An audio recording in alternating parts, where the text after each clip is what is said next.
So welcome everyone to our first monthly service of the North Texas Church of Freethought.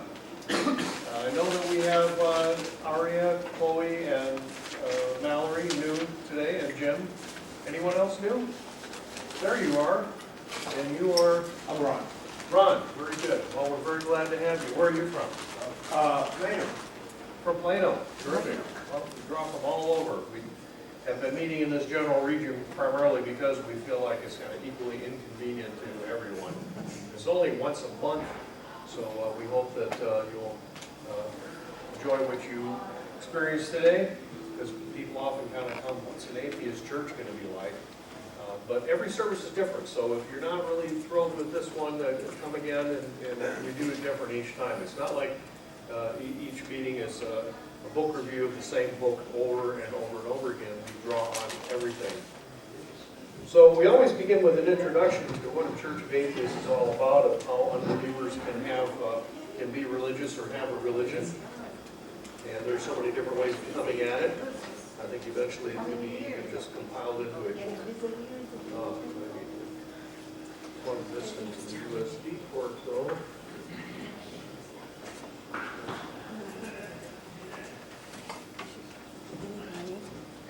All right.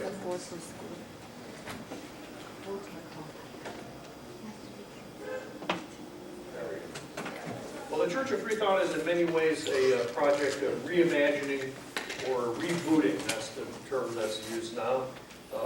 This whole project of religion, let's do it right for once. I mean, think of it. Our neighbors and coworkers, our friends and family, and others who are part of traditional religions and churches, they're really just trying to do the same things that we are. They're trying to find happiness and satisfaction in a life filled with difficulties and challenges. And what the supernaturalism-based religions offer is a kind of magic. Really, what else is it that promises a way to manipulate supernatural forces so that you can get your way? It's like those little street corner shacks, you know, that you drive by and say psychic readings. Once you go in and you tell them your problems, they have a lot more for sale, including magic spells and enchanted charms, you know, things that are charged with special energies to cure your ills or to get your lover back. Really, how's that any different than transubstantiation and prayers to win the favor of a deity who will then tend to your most heartfelt needs? You know, it's really about the individual controlling all that stuff and getting its power on their behalf. They say it's about their gods and their theological doctrines, but really it's about getting what you want. Even an all-powerful creator of the universe, isn't it interesting, he can't get past the need to appeal to a human being's self-interest. And if your wants and needs are not that urgent, well, just think of burning, eternal pain and suffering. It's worth anything to avoid that. It is by turns silly, disgraceful, childish, and embarrassing. But it's also, if you really think about it, it's touching, it's heartbreaking, and so very human, and it is especially profoundly humbling. Well, why not just acknowledge that the selfish wish to find happiness and satisfaction in life for ourselves is a worthy goal? Why not also admit that there are no magic spells and no supernatural powers to get you what you want? Why not figure out the best ways to do these things for ourselves with the cooperation and help of others who have the same hopes and aspirations as we do, and the same fears and failings too? And the Church of Freethought is an effort to do this. It's an effort to make right what is wrong with traditional churches and traditional religions by stripping out all the nonsense. And it's not as though there's nothing left once you do that. Rationalists and humanists, freethinkers like ourselves, have been doing it for a long time despite all the obstacles, which, thank goodness, well, most of us don't have to endure what people in the past did. Nobody here is going to get their tongue torn out because you go, I'm not quite sure about that theological doctrine. There we go. So every organization since time began has had a mission statement and a vision statement, right? I wonder what the Roman Empire's was.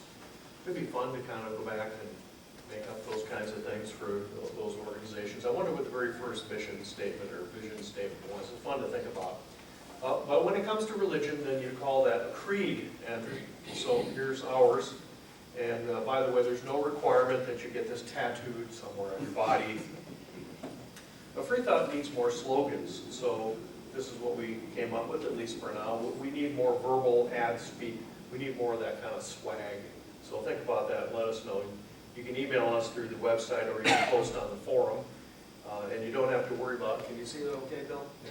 And you don't have to worry about having to rush to respond. It's not super active. You know, that's one thing about the internet is all this immediate pressure. But go there, leave your thoughts, and maybe somebody will respond in a day or a week or a month. There's not going to be a tsunami burden on you. Sorry this may be hard to read from in back, but I did not have time to reformat this really wonderful summary of 2015's finances that Clark Smith here. Clark, put up your hand so they see who you are.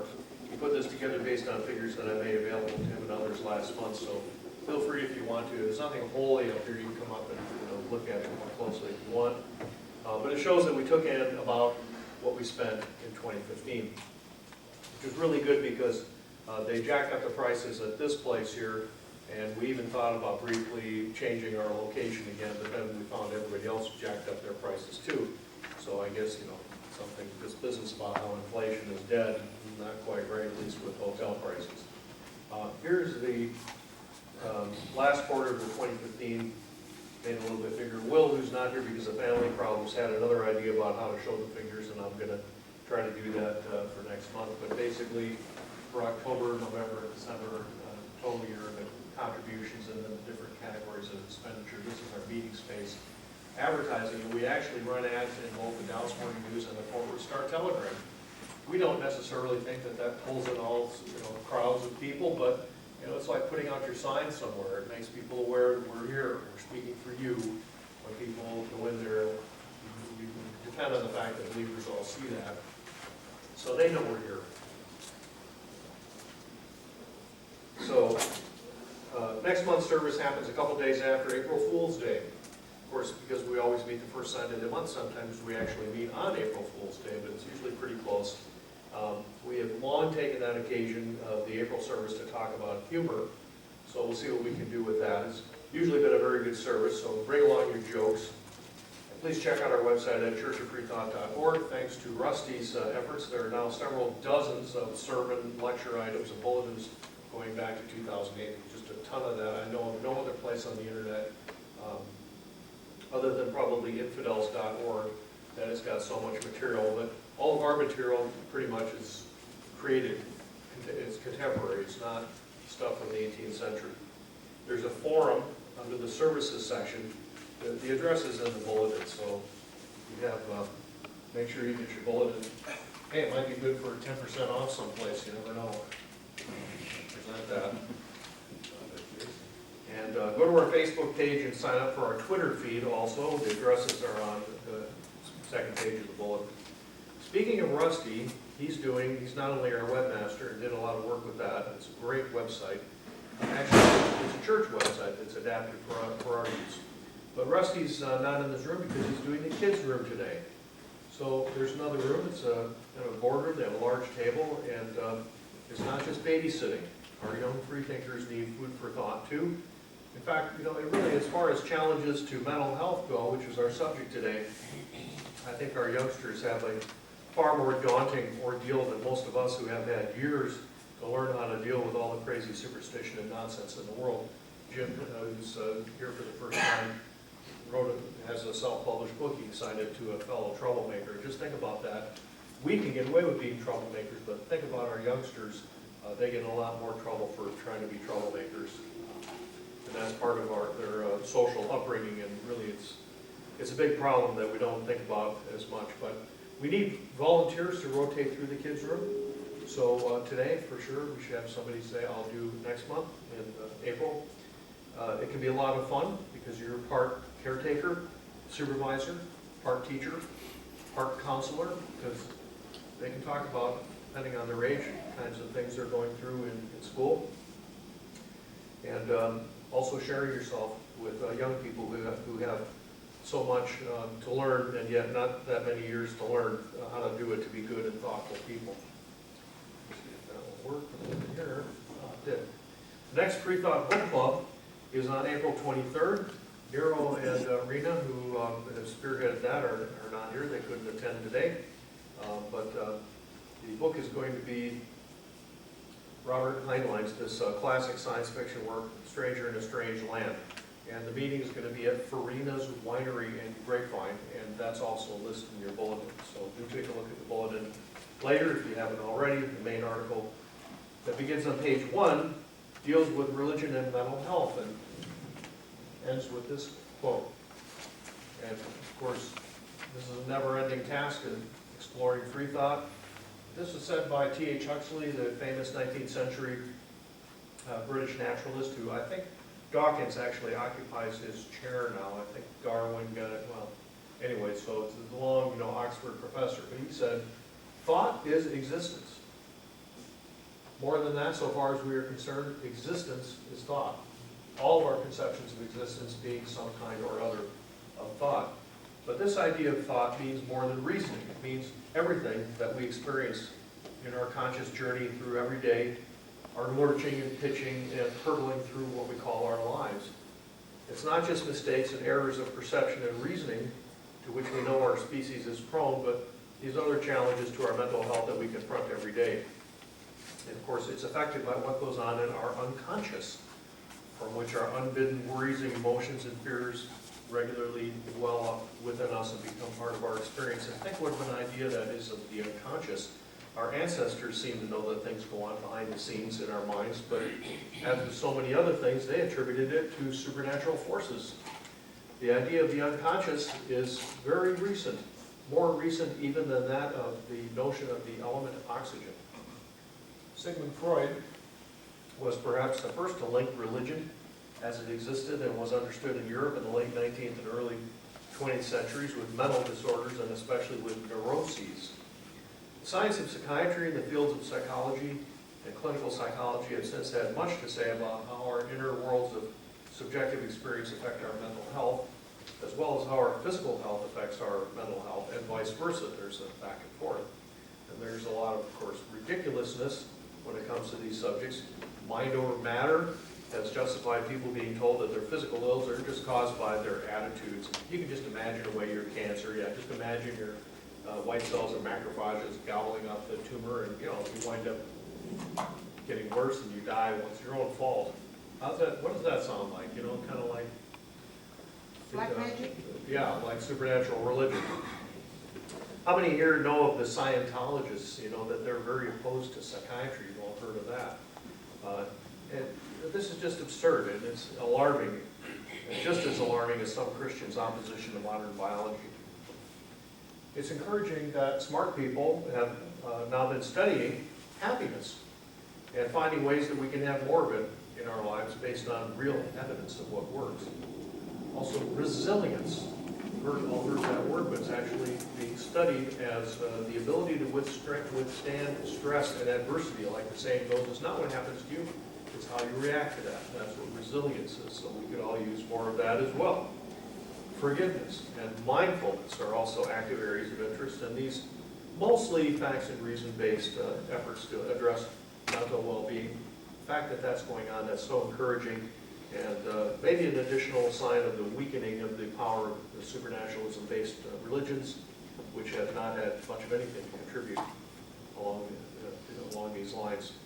But still, there needs to be institutions by which these new approaches can be kind of retailed to people, and especially to communities of people, who can spread them into society and culture and compare notes as to what works for them and use them to help each other. And that, again, is part of the idea of the Church of Freethought. So, Freethought Robinson is going to take up the bulk of the remaining time today to talk to us about mental health wellness. Ms. Robinson actually was an attendee at our church when she was a high schooler, right? Yeah. From like 15 to 17 or something like that. Then she went off to college, graduated from Texas Wesleyan in 2004, majoring in psychology, and then she went and got her master's degree and became a licensed professional counselor. So here she is back to church, and very much in our way of thinking to talk to us about this important subject. When we spoke a month ago, it quickly became clear that she could speak on many subjects of interest. One that I hope that she'll include or mention mention is what she knows about the mental health challenges that unbelievers are more likely to come up against. And let me explain what I mean by that. I'm going to pre-ask the question, so you can have mull this over when we get to the Q&A, so my question answered first. Of course, we've all heard of tennis elbow, which you can get even if you don't play tennis. It gets that name. The real name is lateral epicondylitis, which is where the tendons attached to the epicondyle or the humerus, the bone in the upper arm, and of course caused by the repetitive stress of the tennis. So my question, if we have time for Q&A at the end, will be whether there are mental health problems that people like us may be more prone to than believers, and what we should do to prepare for them or deal with them when they happen. So if you would all welcome Freethought Robinson, who will talk to us about mental health wellness.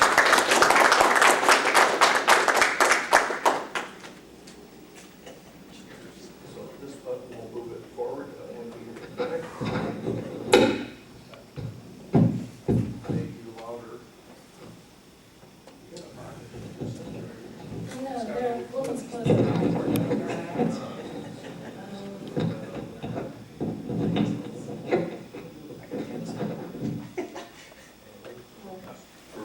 Just hold that.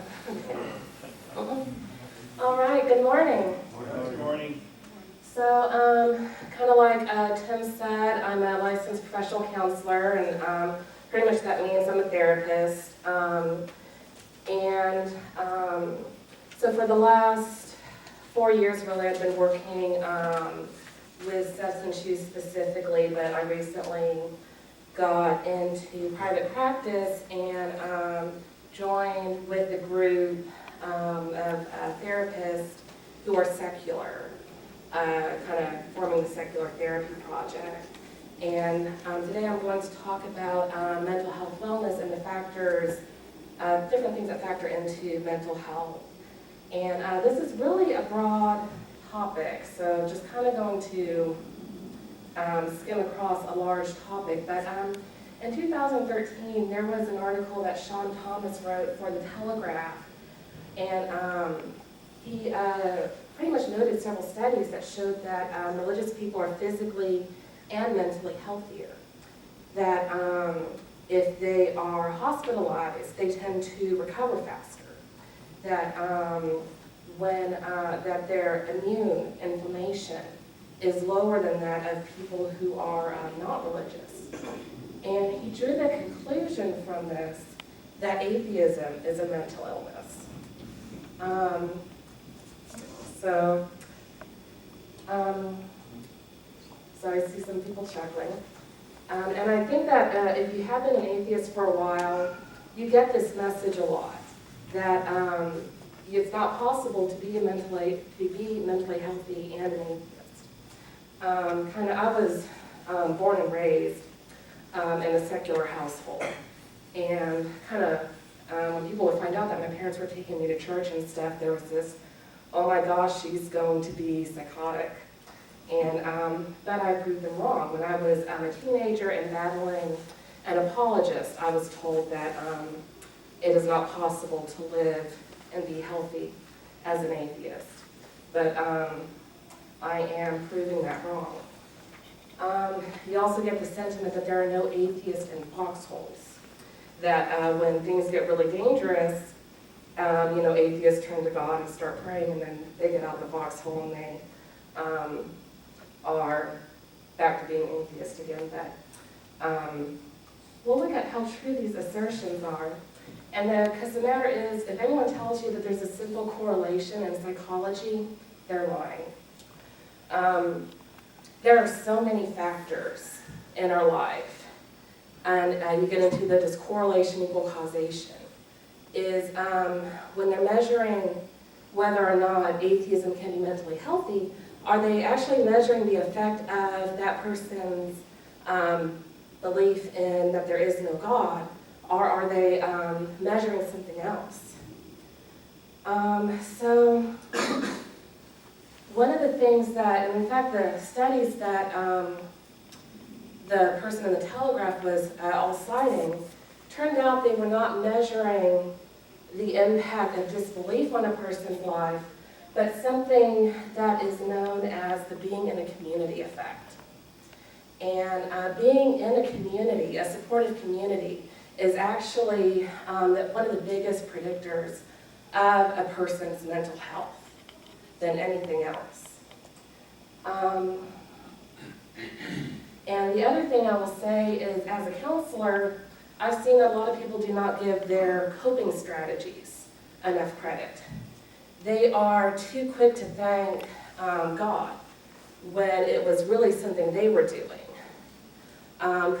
For example, there was a woman who talked about how she saw a kitten around her car in the morning. And she went into her car and she was driving her car and she felt something around her legs. And she said, oh, it must have been God that reminded me that a kitten was there and I didn't panic. And I'm thinking, well, maybe you saw the kitten was there and remembered when you felt something around your legs and figured out that it was the kitten. And it was really just your good memory and your observation skills that helped you. I didn't tell her that, but that's, those are things that I notice a lot. People are really quick to thank God for things that are really in their control. And I think there's something to be said for knowing what coping strategies are in our control. And one of the big factors that we don't think about a lot is the impact of our environment on our mental health. In America, we are a culture of the individual. We have the myth of the self-made man, the pioneer who goes out into the desert prairie and ekes a life for himself on his own without help from anyone else. And we're really this rugged individualist. Our mental health system is also really designed to focus on the individual. But every individual interacts with a larger system. We have our families, first and foremost, that we interact with. Then we have, our neighbors, our communities, the people we hang out with, the people we work with. And then, this goes into larger with, our states and so forth, our government. And how healthy these environments that we're in influences our mental health. Has anyone ever had experience of being in a toxic work environment? So, did you ever experience difficulties you never thought you would have or act in ways you never thought you would in that toxic work environment? And that just goes to show the impact of our environment on our mental health. And it goes to reason. People are mentally healthier when their environments are mentally healthy. There was a study in the 1960s that really didn't get a lot of attention about substance use. And the reason is because we kind of think of substance use as a moral failing. And this was kind of running contrary to that. But it looked at pretty much giving rats cocaine. And so you had rats in healthy, stimulating environments where there are wheels to run in and things to do to keep them interested, keep them happy rats.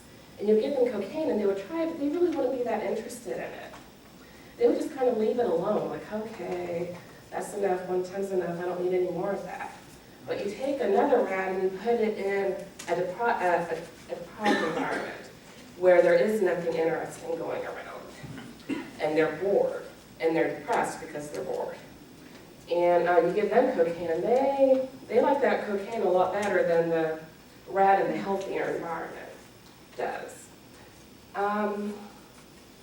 Another study happened when our veterans were returning home from Vietnam. And of course, a war zone is not a healthy environment. And so a lot of them got hooked on heroin, one of the most addictive drugs. Pretty much they found, though, that if they were detoxed in Vietnam, when they returned home to the U.S., their rate of relapse was about 7%, when the rate of relapse for heroin typically is 90%. However, if they were not detoxed before they left Vietnam, they came home, back to America, still addicted to heroin, and kind of created a new environment where they were still addicted to heroin in the U.S. So some studies showing that our environment plays a role in whether or not we become addicted to drugs. Zimbardo, he is a Stanford researcher, and he did a very, what turned out to be a very notorious study. And when he started the study, nobody dreamed that it would have the effect that it did. But he was interested in prison environments and what happens when you put people in prison environments, just random people. So he got a group of college students, and kind of mentally they tested like pretty much your average people. And he at random put some into a group where they would be prison guards, and at random put others into a group where they would be prisoners. And they created a little prison area in one of the basements on the college. And they actually sent police cars out to the homes of the prisoners. They had really not committed any crimes. They were just prisoners for the sake of the experiment. And they were arrested in front of their families, went through a booking procedure, and given a uniform, prison uniform, and they were prisoners. And the guards, what was really shocking was that the guards got really creative with the punishments and were really sadistic with the punishments. And these were not people who pretty much had any tendencies to being antisocial on their mental health measures. They were just average people, could have been anyone you meet in the street, anyone in this room. But they kind of turned into monsters when they were given absolute power over other people.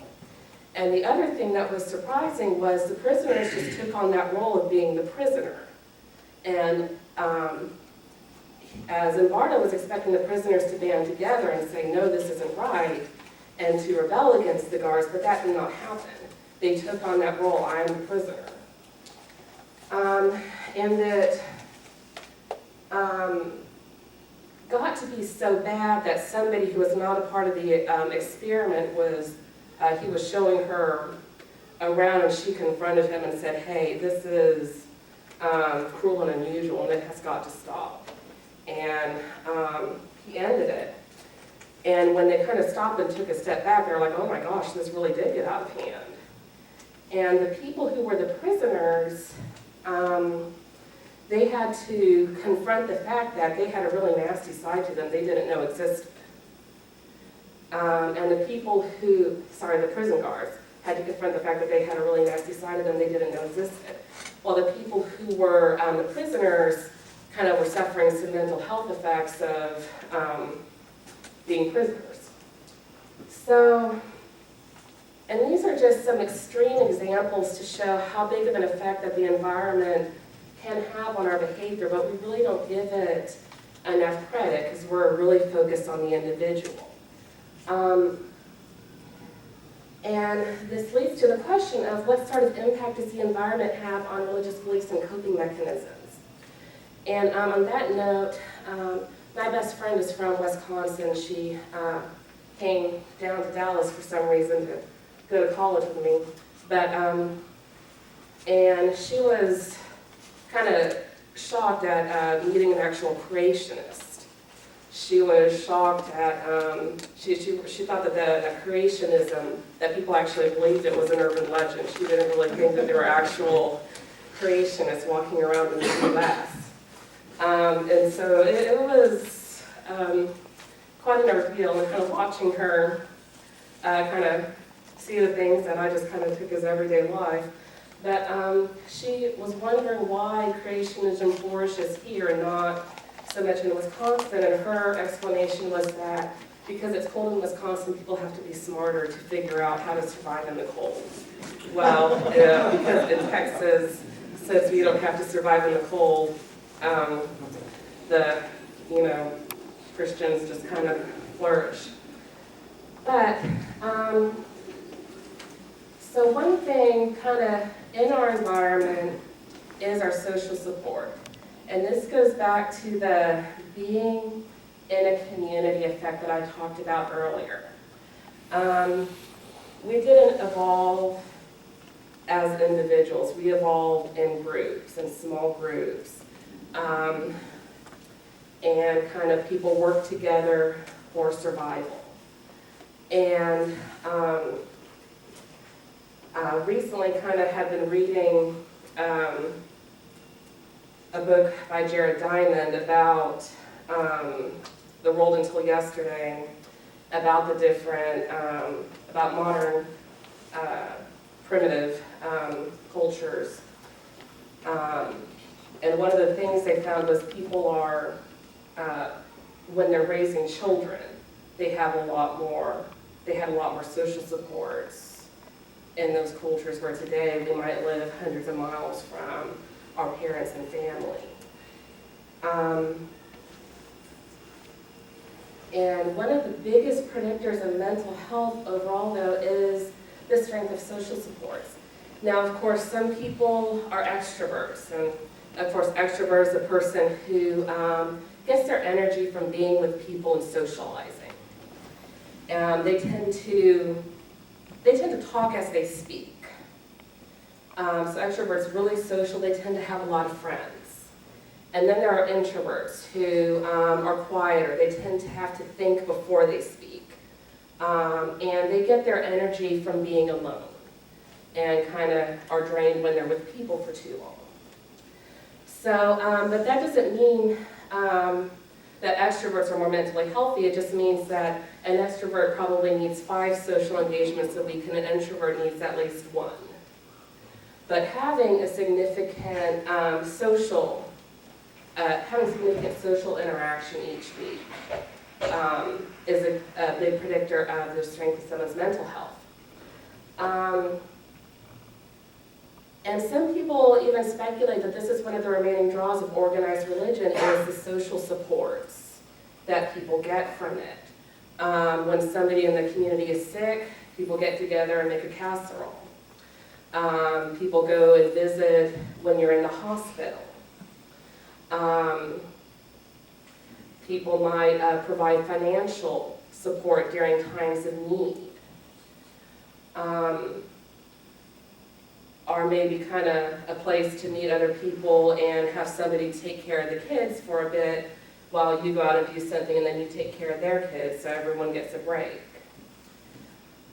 And of course you get the trend with people becoming non-religious in college, and then when they go and they have children of their own, they figure, oh my gosh, I'm going to need some sort of community for my children, so they think that the only place they can get that is in a church. And so they don't really believe too much, but they take their children to church, and then their children grow up, and I guess everyone falls away.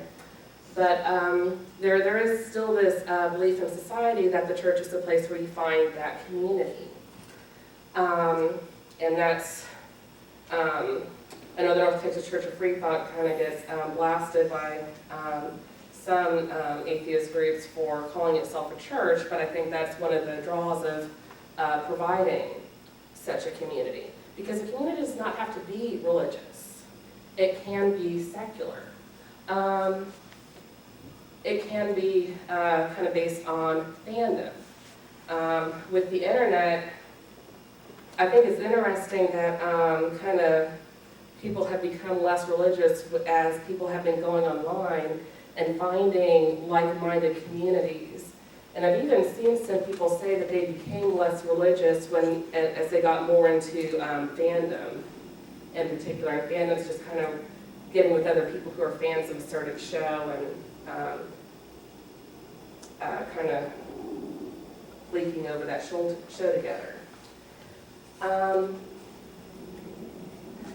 There's also evidence that women endure trauma better than men because they rely on their support groups more. There's also evidence that the reason women go through menopause is so they can be available where they do not reproduce and have their own children to take care of, so they can take care of their daughter's children.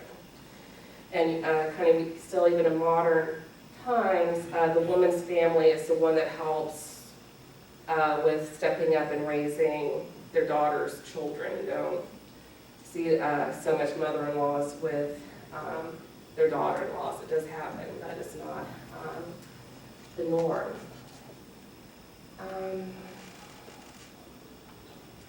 Another environmental factor that is interesting is nature in and of itself. Once again, we evolved in nature. We didn't evolve in buildings and around computers. And there has been a correlation between good weather and lower church attendance.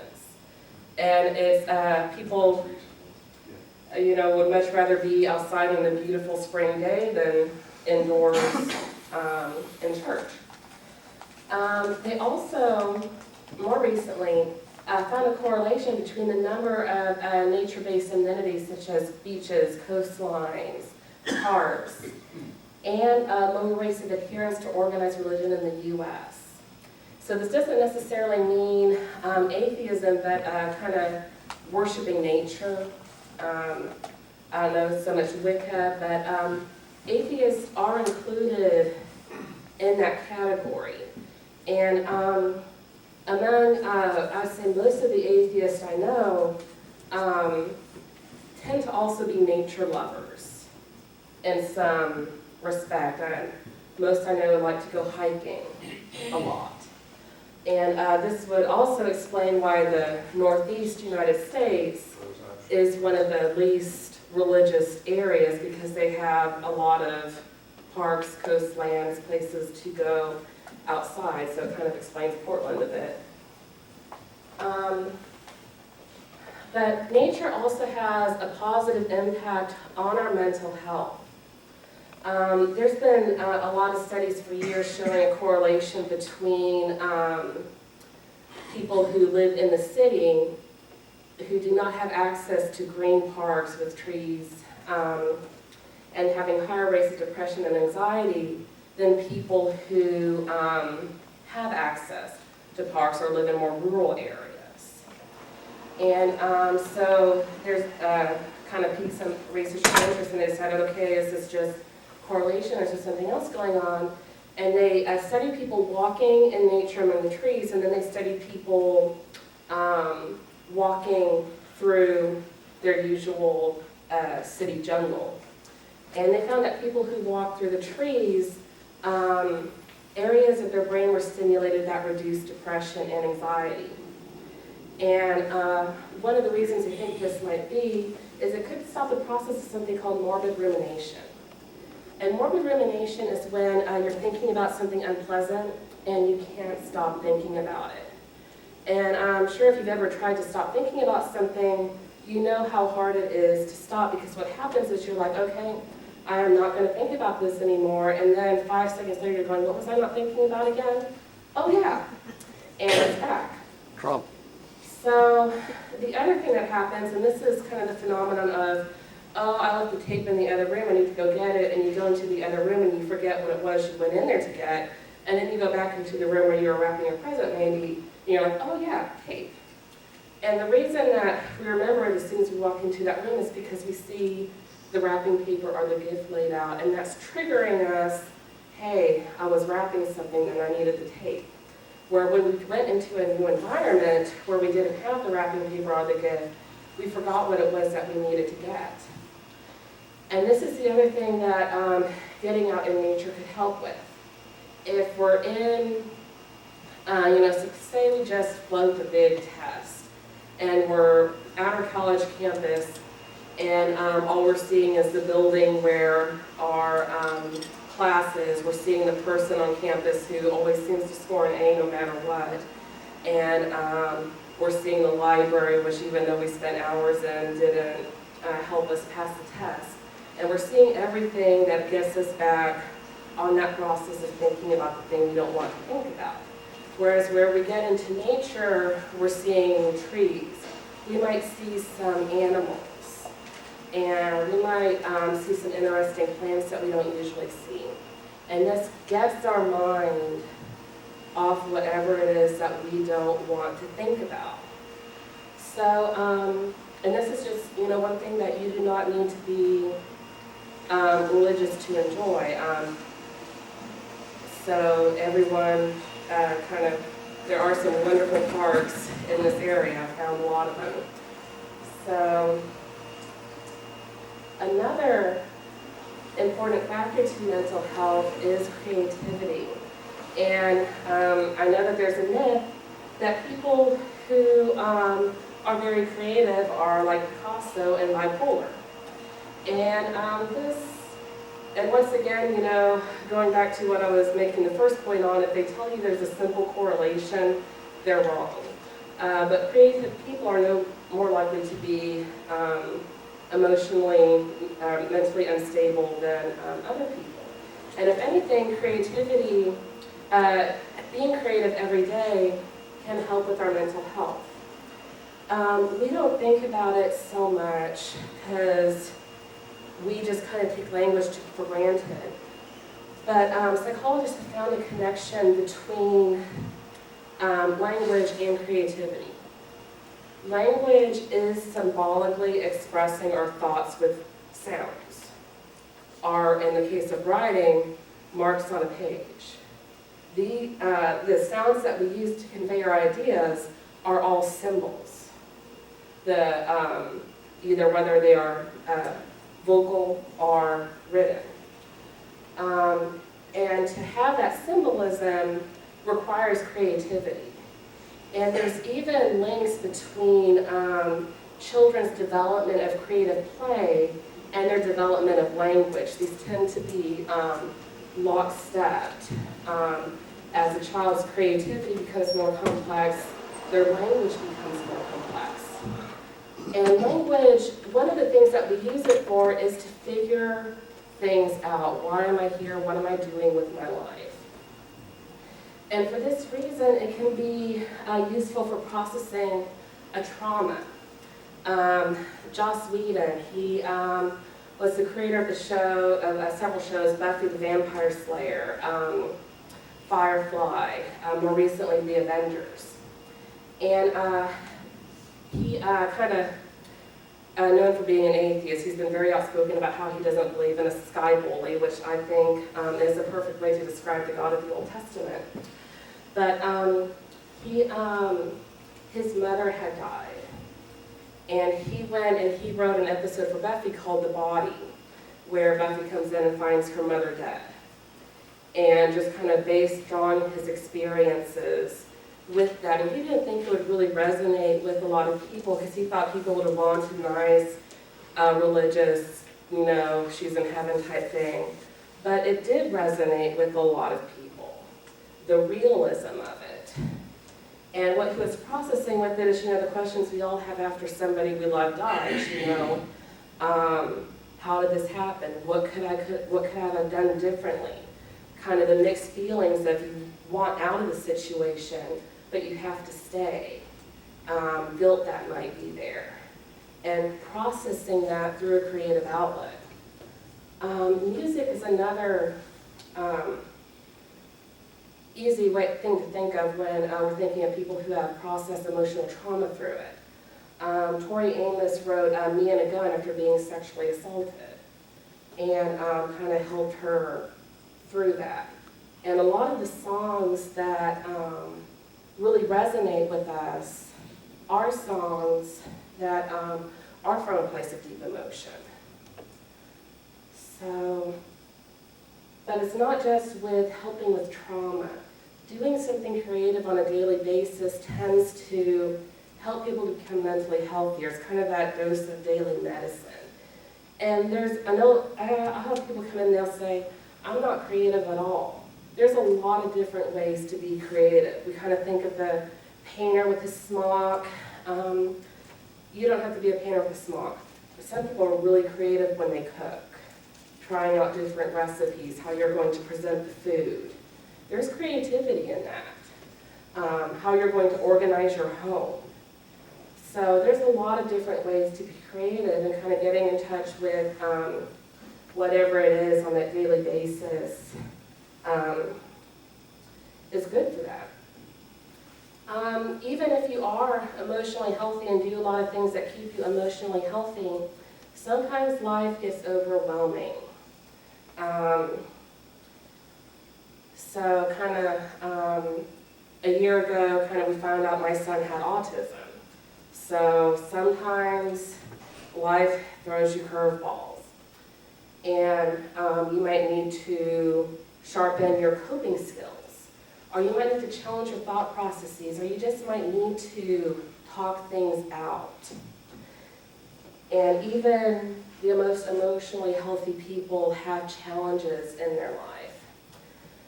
So, unfortunately, counseling, you get a lot of fad therapies, what I call the fad therapies, which are really faddish, flash in the pan, not a lot of evidence to back them. However, there are good evidence-based therapies out there. And here's a list of several kinds of behavioral rational motive. Gottman and Gottman's couples therapy is really interesting. Gottman and Gottman are a couple, and to create their therapy, what they did was they actually put couples in a laboratory, which was an apartment with cameras, and noticed how they interacted with each other. And they saw how couples who remained married and happily married interacted, and they looked at couples who divorced and how they interacted and what was different. And from that, they created a couples therapy based on, improving the communication, so that way couples who were not communicating too well started to look more like couples who were communicating well. I would also say, kind of based on what I was talking about with the impact of the environment, if you are looking for therapy, find a therapist who wants to get as much of the family in the office as possible. Because I know from my experience, I can get a lot more done with the whole family in the room for an hour than I can with just one person in the room for the hour. Because the one person's trying to make themselves look the hero of the story. You get a lot of other people in the room, you start to see the actual dynamics, how people are interacting with each other. So, and there are therapies to avoid. Hypnosis, especially age-regressive hypnosis. Hypnosis, it pretty much puts you in a very susceptible emotional state. And this is how pretty much false memories of abuse and kind of even a lot of the alien abduction stories tend to get in there. So if the therapist says they practice those, I stay away from them. Primal scream therapies. Robin Williams was a big fan of the primal scream therapies, and I don't think that worked out too well for him. Facilitated communication. This one is of interest to me as a parent of a child with autism. And this was where they would put a child's hand over the keyboards if they can't communicate and kind of guide their fingers and have them type out messages. And then, it started pretty innocent and with kids talking for the first time, supposedly saying, "I love you, Mommy," but I just could never tell you. And with some kids even writing books that sold. And then it got a bit more disturbing when there were false allegations of abuse going on. And facilitated communication, it was pretty much proven that it was the facilitator who was typing out the messages and not the child. However, this has come around again in a different form. In the parent support group I was with, they talked about now where they put the different letters of the alphabet on a chalkboard and they have the kid point at them, but they're moving the chalkboard the whole time. And I tried to say this sounds like facilitated communication in a new sheepskin, and they didn't want to listen to me. So another one is EMDR.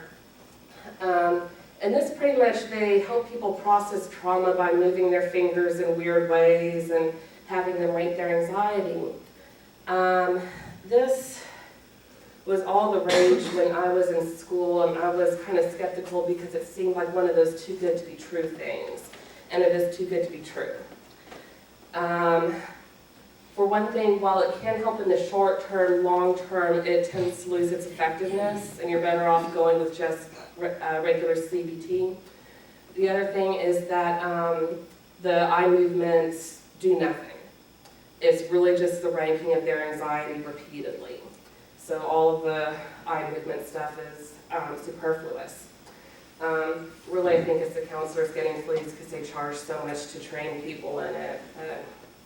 I'd still stick away from it. There have been cases of religious therapists forcing their beliefs on clients. I witnessed this when I was training. Noticeably in Arizona, there was a woman who was going through a custody case and was court-ordered to therapy. And the therapist she was court-ordered to see, well, first she started her session with a prayer. And the woman was like, hey, I don't pray, I'm an atheist. And she started giving her religious material and exploring when she lost her religious beliefs. And she stopped, the mother made some complaints about this to the courts. Of course, it never got back to her. She stopped seeing the therapist and she got her kids taken from her. So, and I don't, kind of, to me, that's a big violation, church and state there. And I have met people, especially working in substance use where people are court-ordered or they have CPS cases. And even I was working in small-town Cleburne. Even in small-town Cleburne, a significant proportion of these people were atheists, and they were mandated to do another substance use treatment, and they were so defensive. I do not want people pushing God on me. And I'm like, I'm not pushing God on you. Just come to my group. You'll see it's completely different. And they would come to my group. They would see I was doing something different, and they would get with the program, and they would have good success. So just this idea that you have to have religion to be mentally healthy can be really harmful when people go to see a counselor. If the counselor does not accept that you can be mentally healthy without religion and tries to take advantage of you at an emotionally trying time of your life to push religion on you. And because of this, the Secular Therapist Project was created to help match people who are atheists with counselors who do not, who for one thing, they practice evidence-based techniques, so you're not going to have to worry about getting someone springing neuro-linguistic reprogramming on you. And also who do not push a religious agenda and believe that you can be healthy without religion. And that is the website there. Everything's kept confidential both for you and for the therapist because especially in more rural areas, there's concerns about the therapists losing clients. They openly practice as not religious. And that's all I have, unless anyone has any questions.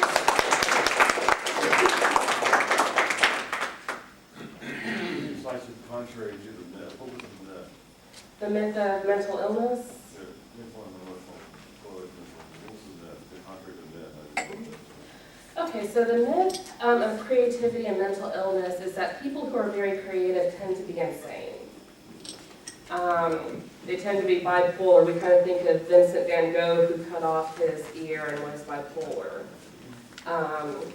And that is not the case. People who are very creative are not more likely to be have a mental health diagnosis. Well, the slide said, contrary to the myth, people who are mentally healthy tend to be emotionally healthy. And it was on the slide of creativity, but now that you explain it, okay, I get it. But I didn't see the myth. It was a myth part of my first. Okay. Yeah, there's a myth that like geniuses are all messed up, not emotionally healthy. Are people unbalanced? I mean, people that are really bright in some areas, sometimes they don't have common sense? They're pretty much, they're Daniel Goleman came up with the idea of emotional intelligence, and that is different from IQ, pretty much. And we have IQ, which measures how, smart we are at figuring out an IQ test. And then we have emotional intelligence, which is how smart we are at figuring out social situations. And kind of according to him, people who scored very high IQ-wise were not scoring so well emotional intelligence-wise, and this is why people who were less intelligent would get promoted to higher managerial positions, stuff like that, than people who were smarter. And when it came out, it became very popular pop culture-wise, but actual psychology researchers kind of blasted those conclusions. Of course, there is a thing with the Asperger's and autism where they tend to be really smart, but also not socially adept. But there are also people who do have very high IQs who are very smart, who are able to be social and navigate social situations well. So once again, it's one of those, it's not a simple correlation. I was gonna ask, do you think there's a correlation, going back to your friend from Wisconsin, and she was like surprised that there was so much conservatism, creationism, belief in the South. Is it possible because the coastal lines are more exposed to other cultures? And the North is more exposed to Canadians? I don't know. Well, for Wisconsin, I would say not, because Wisconsin is pretty white, and she noted that it is a lot more diverse here than it is in Diverse here? Wisconsin. What? We're more diverse here Yeah. in the South? Really? And the DFW area, we are a lot more diverse, and Wisconsin is pretty much white. But I'm talking about coastal lines are usually coastal areas. They're, especially going north, they're more, Diverse. well, they're not very religious, are they? They're not. That's where it came from, they're not. They're not, right? It's not like here. Here you see a church at every corner. Every corner. Yes. Every gas And they keep station going, has a I church mean- next to it. And you cannot talk to the person without saying, God bless you. They have to have God everywhere. But it's not like that. Like I was in, I live in Yeah. Bay Area, California, and I visited a lot, New York, New Jersey. It's not like that at all. That's just California and Texas, it's not that way. I'm talking about coastal lines are a Well, I'm lot talking about the less. coastal line in Texas. It is religious to the core.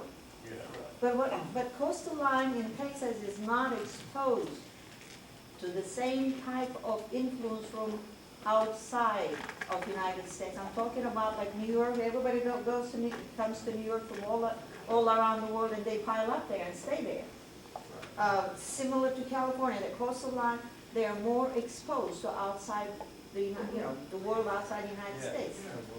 I think I'm it would Is be, there a correlation? I'm not sure, because I do, because this area is also there is something to be said for when you're in an area and you're meeting more people who are different and realizing that they're not as scary as other people who are like you are saying they are. I guess my question would be, why would that work so well in New York or along the coast in California, and what's going on in Texas where that is not happening so much? Well, maybe it's a research subject. One more thing. I have friends that specifically requested counselors for their children with Christian values. How would they help the children? Help those children? I think there's just such this belief that Christian values are the only values that are worth having. And what are they anyway? To me, Oh, that's a good question, and I'm not requesting that from I our didn't get an answer. I said, Right. really, what are Depends Christian on whether values? you're So a real Christian. define them to me so I will know, because everybody talks about them and I can never put my finger on it. Those You values- have to ask the people who are requesting those values, because that would mean different things to different people. Their values are complete obedience to the sky tyrant. Probably directly related. That's why the first sin was the learning of the knowledge of good and evil. God wants the only definition of good to be the worship of And how himself. would that help That's their Christian children in values. depression? It doesn't, that's the point. Children with The problems. goal is not Don't to each got the talking Christian. sticks. I have to talk in a second. So my question is about young people who come out to their parents that they are atheists. When you lose that community, are there studies that show the impact that freethinkers and atheists incur because they've come out and been disowned? And for me personally, should I try to spend more time with my own family members that don't accept me and try to build that social network? Or is this sufficient to congregate with like-minded people? All right, that is a very good question. That was actually one of the factors that I was talking, that I didn't get around to talking about into whether or not atheists are more emotionally healthy or not than Christians. And one thing is when people do really leave an organized religion is they are losing, a lot of times, their whole social support and could even be separating themselves from their families. And there was recently a study about this, and they found that it is a big emotional trauma that lasts for several years. I even saw one researcher who compared it to PTSD. And there's one thing that makes that transition easier is having a support group they can go to. I know when I was in college, the Secular Student Alliance was working on one of their campuses to build a safe house for people who were coming out to their families to stay if they got kicked out. And I know somebody who in college, she was kicked out of her home when she came out to her family. And of course, that's a devastating loss of support there. So there is starting to be research in that direction. And of course, people who have more supportive families, if they come out, are going to be better than people who don't. As for you personally, that's a really complicated question. I don't know all the factors going on in your life. However, I don't believe that family needs to be maintained at all costs, and that if it's hurting you more than helping you, then it might just be best to stick with the people who are helping you. You know, you might be able to change their minds, you might not. But isn't that a good idea to keep your peace with the family? You don't have to do, constantly discuss about religion. Just keep at least for the sake of appearance, keep the relationship going. Depends. There are some families that are so toxic, that are so emotionally abusive, that even if you try to say these topics are not on the table for discussion, they will not respect those boundaries. I do not know what the situation is in your case. I don't know if there can be this, we are not going to talk about this, this, and this. But there are some families that are just really toxic to a person. And you can leave the door open as, if you ever get to a point where you still want to be in my life without talking about X, Y, and Z, then I'm willing to talk to you, but until then, no. But that's... The same thing goes for friends too. Mhm. You cannot constantly be discussing your their beliefs. It just, those things should be left alone. If you're gonna kind of little bit of a superficial way, you keep your relationships going with your friends. That's what I'm thinking. I mean, I cannot constantly discuss these things with everybody, family or friends. Mhm. So it's a complicated subject. Yeah, yeah. How long have you been practicing here? Let's see, 2000. The question was, how long has she been practicing therapy? I get asked this question, I always have to redo I always have to think through the math again. Oh, goodness, it's been about 6 years now. So would you say that loss of social connection is probably the most common thing that unbelievers have? Mm-hmm. Yeah, social, and in some cases, especially if they're coming out in college, financial support.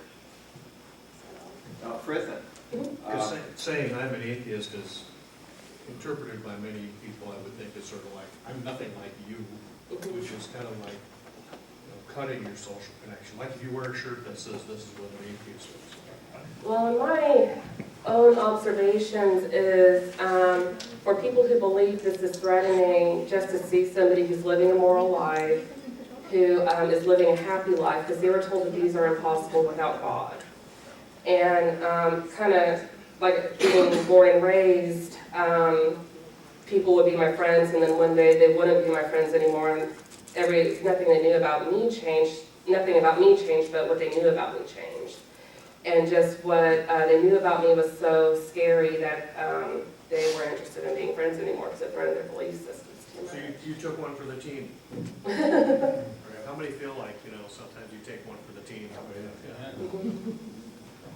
This goes to you actually, as a healthcare professional, sometimes, patients that once they figure out you're an atheist, they would just walk away, they would never come back around.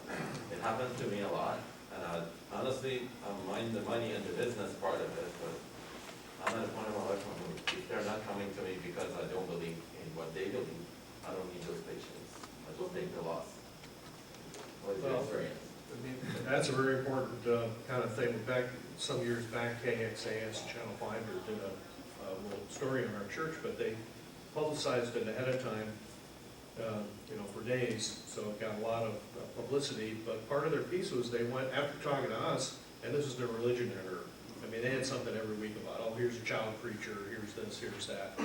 And they just kind of like, they were always a little puff piece, like, here's what's going on. But when they did us, in addition to talking to us, they went and talked to a Baptist minister who said they're all going to hell and they're terrible and just, demonized us. And I had huge numbers of patients leave my practice, and this went on for quite some time. It was really quite, I don't know if the word is devastating, but it had quite an impact, right?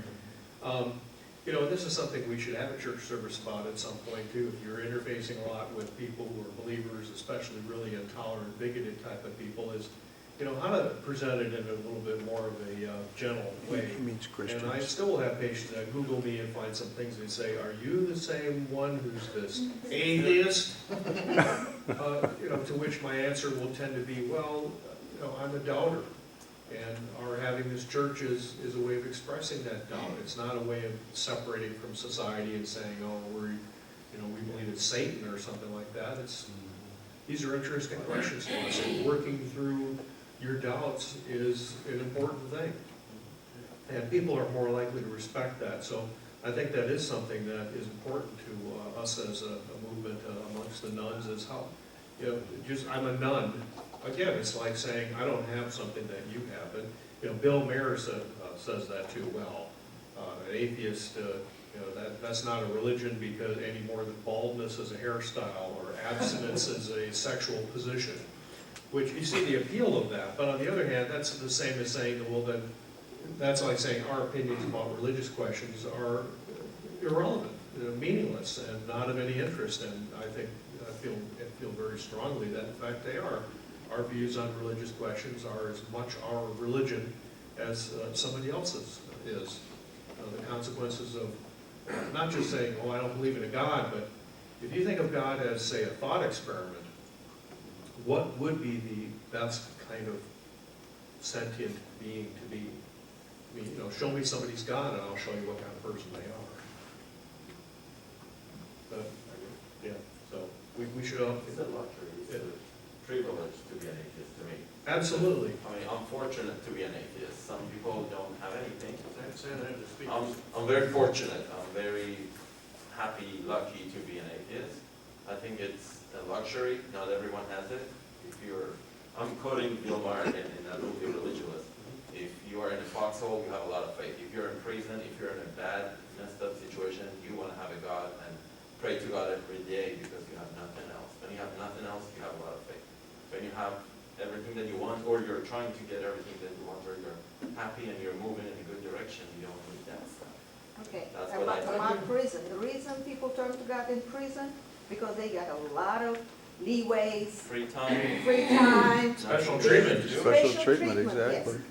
Because they get Hell, a lot I'd be of religious special in treatment because prison, they're wouldn't you? religious. They have to respect the Damn religion. right. Break time, this time, that time. That's why they turn to religion. Let's face it, it's the benefit of it. And that goes to your prisoner, Yeah, when they get out, they lose prison it. guard, that type of thing. The prisoners want to meet the expectation of the prison guards, so if Sure.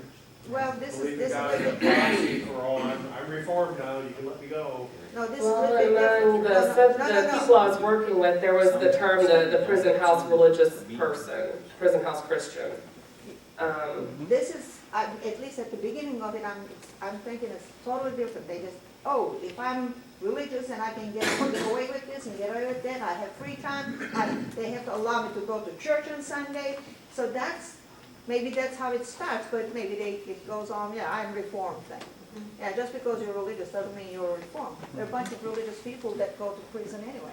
And I will say, I noticed that with substance use is, they expected, to tell me that I'm praying so I won't relapse again. I was like, okay, you're praying, that's great, what else are you doing?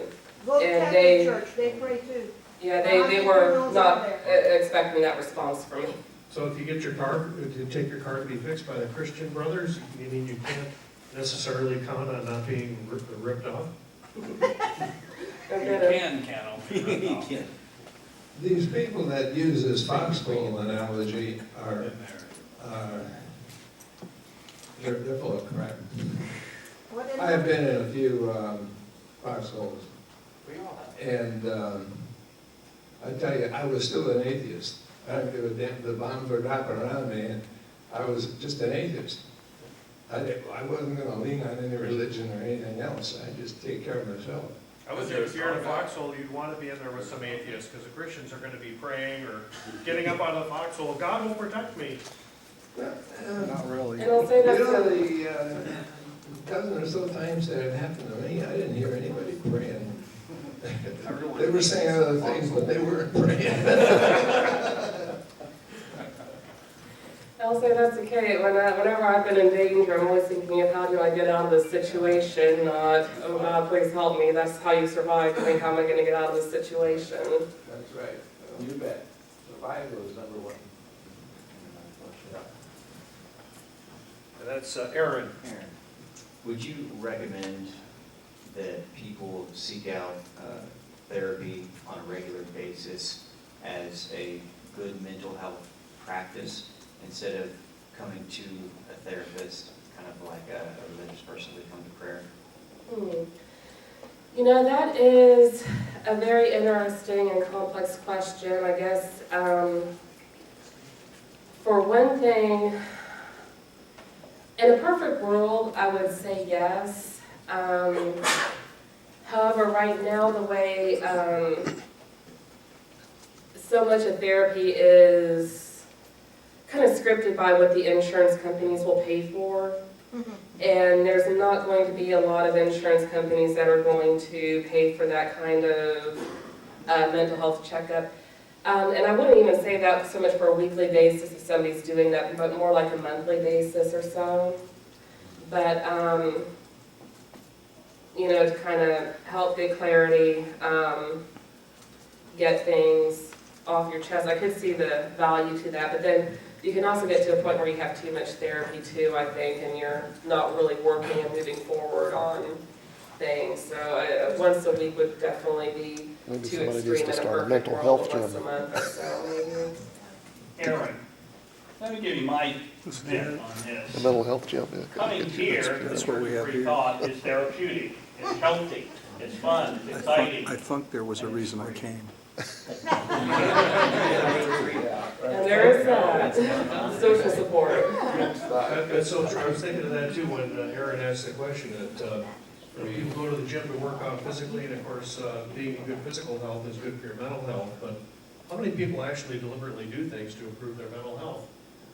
And I think I remember seeing that study where they had people go take a walk, you know, here's the route you follow, and it was through trees and a park, and then they compared people walking through the industrial park, and then they give them questions, is this the thing you were talking about?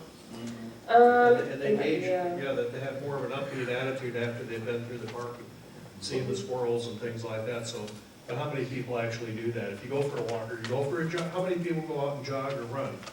If you deliberately choose a kind of wooded area or something like that, as opposed to the, going past the body shop? Tim, I'm just gonna mention, for those who would be interested, since this is sort of appropriate to the subject, but Sam Harris's new book called Waking Up. Oh, yes.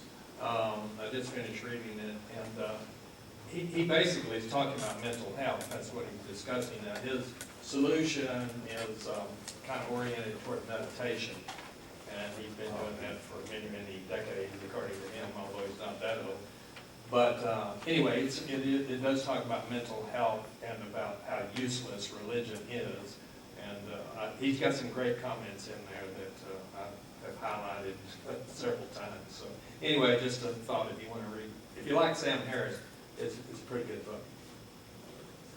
Thanks, Gary. Yeah, music is another one too. We had a service on music once. We talked about music is what feelings sound like. I think you have a question. Paul? Are you familiar with the Shawshank Redemption movie? Yes, I have seen that. Do you have any comments about it? For me, it was an extremely powerful movie. It was very moving. I don't have anything, it's been quite a while. I do remember it was very moving. And I think our prison system is in shambles. It has been in shambles for a while, and the reason that nobody does anything is because they're prisoners, and we assume that they have moral failings and deserve what they got. But, yeah. I was getting past time. Sorry.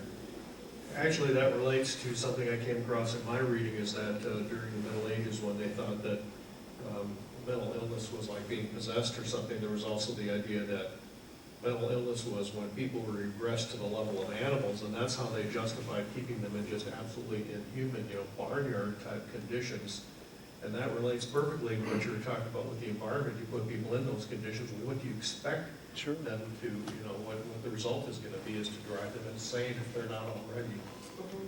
Anyways, it's we're about 15 minutes past our 11:30 time. We usually call it a day, but we're going to get together at Jason's afterwards. And here's a few more slides actually that we usually run through here. We have these rainbow colored boxes at the back of the room, and we request that you stuff them full of money and cash and diamonds and bullion and so forth, so we can tote that all up, pay our bills, and keep the lights on, as they say. Reasons to give us your money, of course, all sorts of reasons, but the big one is that together we're doing what none of us can do on our own. And just like you were talking about, is community and your environment, no person is an island.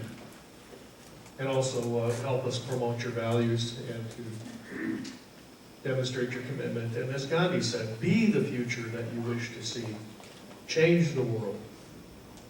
So next month, that's mental health challenges. I didn't update that. Next month we're going to talk about laughter, funny things, and see if we can. And that's right, laughter is good mental health medicine. So we'll see you back here in 4 weeks. We're going to get together at Jason's. Please, before you go, also fill out the back of the program here. Give us some feedback as to how we did today, what you'd like to hear about and learn about in the future. And also put your name and email address. Really, just name, email address, phone is good, but zip code also, so we can kind of locate where you're at in the map. We like to kind of see where everybody's coming from. We'd like to plan additional events through the month. We were talking about this before we got started, and that may help us choose those kinds of things. We like to be closer to where you are, but let us know where you are. Anything else? Any other?